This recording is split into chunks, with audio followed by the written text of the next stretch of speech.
Disclaimer. Some information in this video may not be 100% verified and is shared for educational and entertainment purposes only. 2.5 miles below the surface, the Titanic lies in silent darkness. We all know the story of how it got there. But the story you probably don't know is what happened next. The moment the wreck was found, a treasure trove worth millions was suddenly up for grabs. The discovery sparked a fierce legal war over a ghost ship. And the winner wasn't a government or a museum. The answer to who actually owns the Titanic is far more surprising than you think. It's a single company with exclusive rights to its treasures, and their story is a battle almost as dramatic as the sinking itself. Part 1: The Ghost Ship.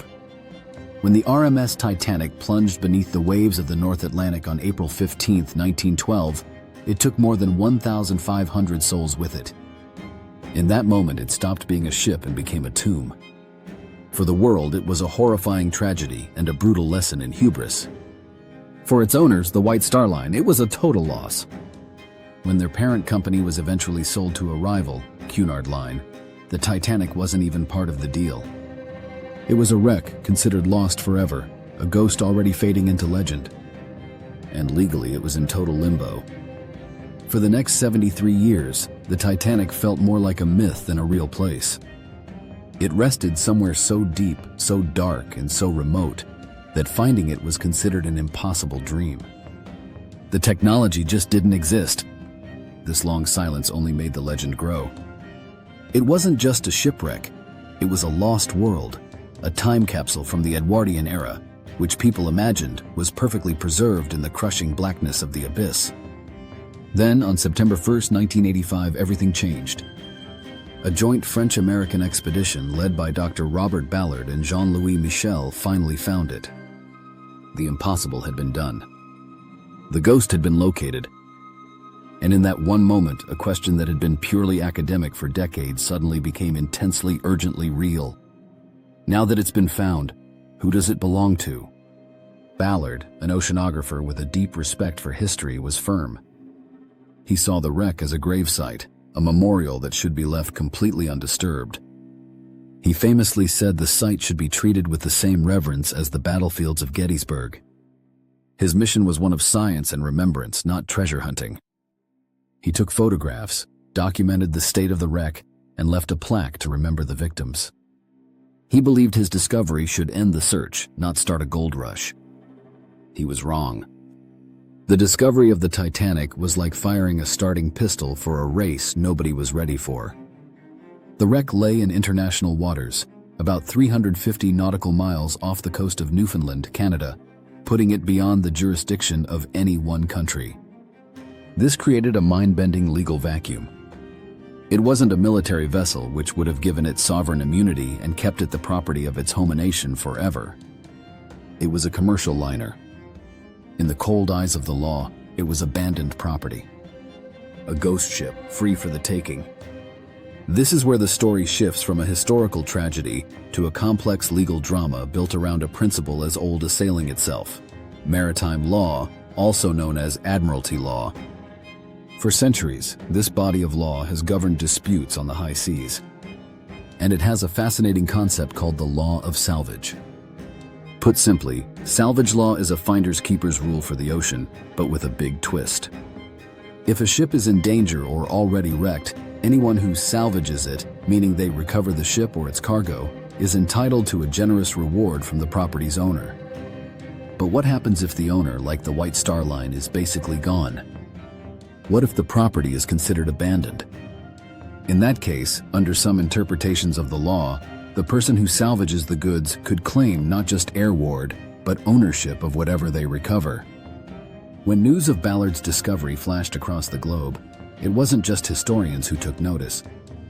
Treasure hunters, investors, and entrepreneurs saw something else shimmering in the deep: a sunken treasure chest, potentially worth hundreds of millions of dollars. The stage was set for a conflict not of icebergs and lifeboats, but of lawyers and submersibles. The big question was no longer where is the Titanic, but who gets to claim its soul. The battle for the Titanic was about to begin. Part 2: The Treasure Hunt and the Legal War. The second Robert Ballard's ghostly images of the wreck hit the public, the gold rush was on. It was a chaotic, unregulated free-for-all. All sorts of groups, from amateur explorers to professional treasure hunters, started planning their own expeditions. Historians and preservationists were terrified that the wreck would be picked clean, its artifacts scattered to private collectors, and its historical integrity lost forever. Titanic survivor Eva Hart was one of the loudest critics, calling any attempt at salvage nothing more than grave robbing. Her outrage got to the ethical heart of the debate. Was the Titanic a historical site to be preserved, or a treasure trove to be exploited? Into this mess stepped a man named George Tulloch, an American businessman who saw a third option. He wasn't a typical treasure hunter looking to sell artifacts to the highest bidder. His vision, at least the one he shared publicly, was different. He co-founded a company with a single, bold mission: to become the one and only official salvor of the RMS Titanic. They named it fittingly RMS Titanic Inc. Their stated goal was preservation. They argued that the Titanic was falling apart fast. If left alone, the ocean would eventually eat it entirely, and its artifacts would be gone forever. Their plan was to recover artifacts, carefully conserve them, and show them in traveling exhibitions for the world to see, using ticket sales to fund their incredibly expensive work. It was a controversial idea, mixing a for-profit business with scientific preservation. They weren't just going to look, they were going to take things. Between 1987 and 1993, RMS Titanic Inc, or RMST, launched its first expeditions with the French Research Institute. They brought up around 1,800 artifacts, from a decorative cherub that once graced the grand staircase to leather bags that still held passengers' belongings. The public was split. To some, it was a desecration. To others, it was a miracle, a chance to see real objects from the lost ship, tangible links to the lives that were cut short. But these expeditions also put RMST on a collision course with other potential salvors and with its critics. To become the exclusive salvor, they needed more than just submarines. They needed the law on their side. They needed a court to officially declare them the guardians of the Titanic.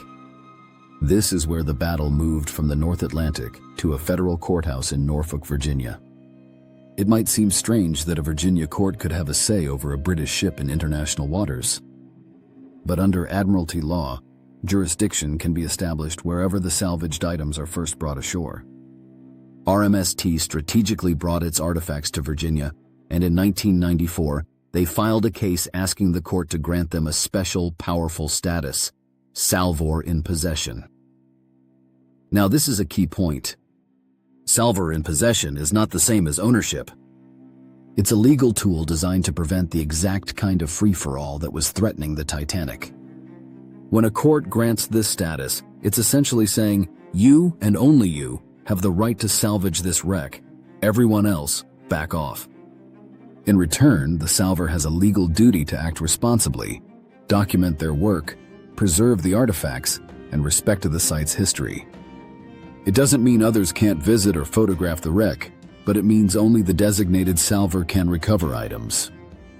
The court battle was intense. Other companies tried to jump in, claiming they had rights too. But RMST had two things going for it. They were the first to systematically salvage and preserve artifacts, and they had a clear plan to keep the collection together for the public, not sell it off piece by piece. In a landmark 1994 decision, the U.S. District Court for the Eastern District of Virginia agreed with RMST. The company had won. They were now the official gatekeepers of the world's most famous shipwreck. But just as this real-world legal drama was unfolding, a totally separate Titanic empire was being born in Hollywood, one that would shape the public's imagination more than any court ruling ever could. This is a huge point of confusion, so let's separate fact from fiction. RMS Titanic Inc., the salvage company, has absolutely nothing to do with the 1997 blockbuster movie, Titanic. The film was the passion project of director James Cameron, whose fascination with deep-sea exploration is almost as famous as his movies. The film was a massive financial risk, co-financed by two rival studios, 20th Century Fox and Paramount Pictures. Fox put up most of the staggering $200 million budget for the international rights, while Paramount chipped in for the rights to distribute it in the US and Canada. Their ownership is purely intellectual property. Fox and Paramount own the film, the rights to show it, the merchandise, the soundtrack, everything tied to their movie. Their ownership is all about copyrights and distribution deals. They don't own a single bolt from the actual ship.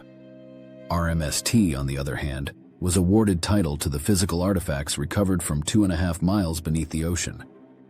They hold the hauntingly beautiful silverware, the leather shoes, the unopened bottles of champagne, the poignant personal letters. They possess the tangible history. Their rights aren't based on a movie script, but one centuries-old maritime law and a specific federal court ruling.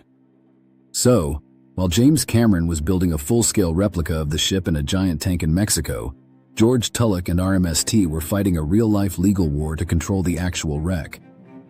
The movie made the Titanic story a global phenomenon and definitely increased the public interest in RMS T's artifacts. But the two empires, the cinematic and the salvaged, are completely separate. One owns the story, the other owns the history. RMS T's 1994 victory, however, wasn't the end of the war. It was just the end of the beginning. Having the rights meant they also had to defend them over and over.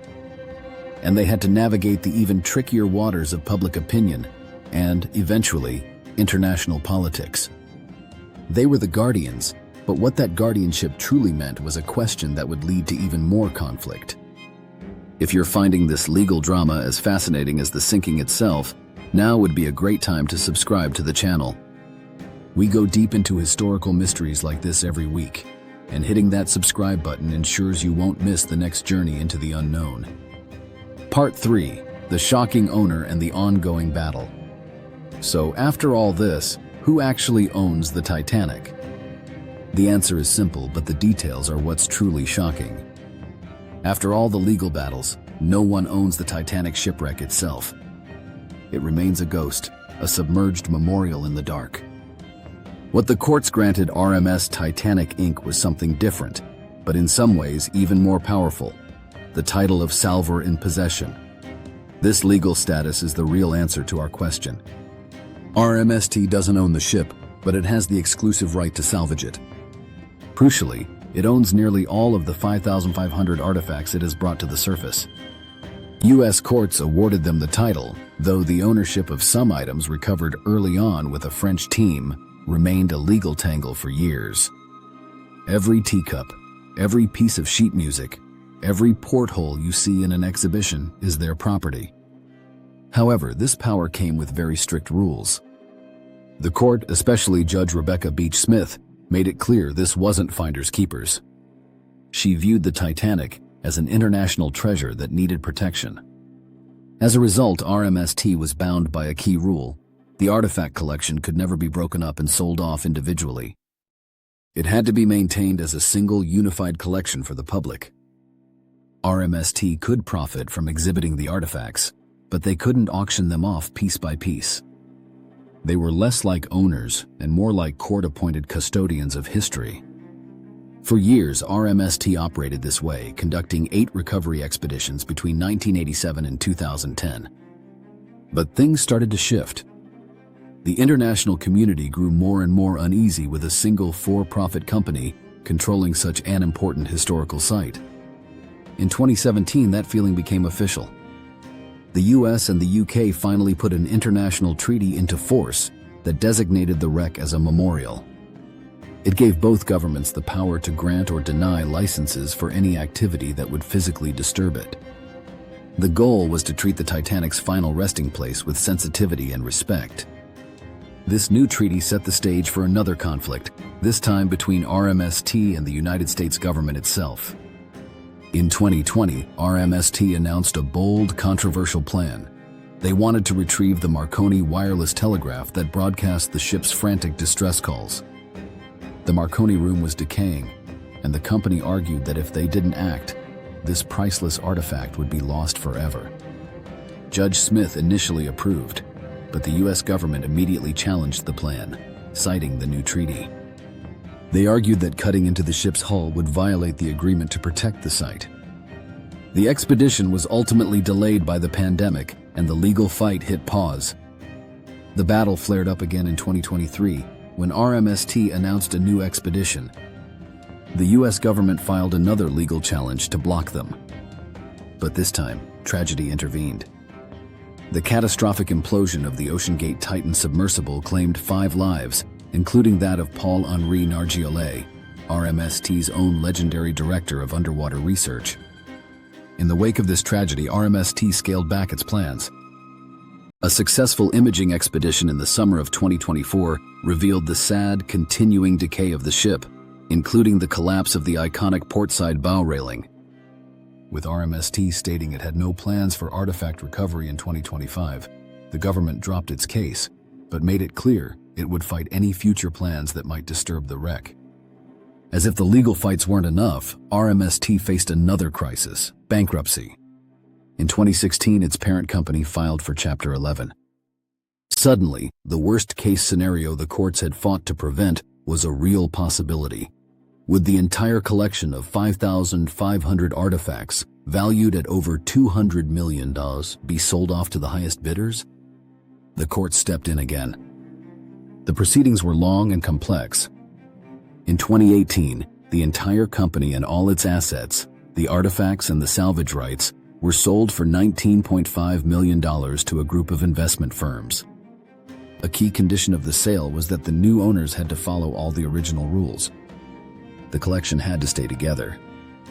The integrity of the Titanic's salvaged history was saved, but it was now owned by a consortium of hedge funds and private equity. This brings us to today.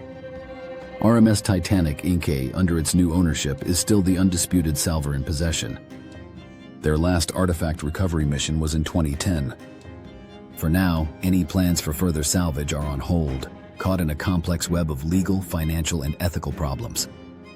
The US government is watching their every move, ready to jump back into the legal fight at a moment's notice.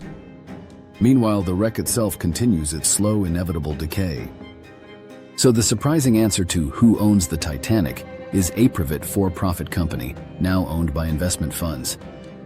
It holds the exclusive court-ordered right to salvage and down the artifacts from the wreck, but not the wreck itself. They are gatekeepers and custodians, caught between court orders and international treaties, at the very heart of the Titanic's modern story. The story of the Titanic didn't end when it sank.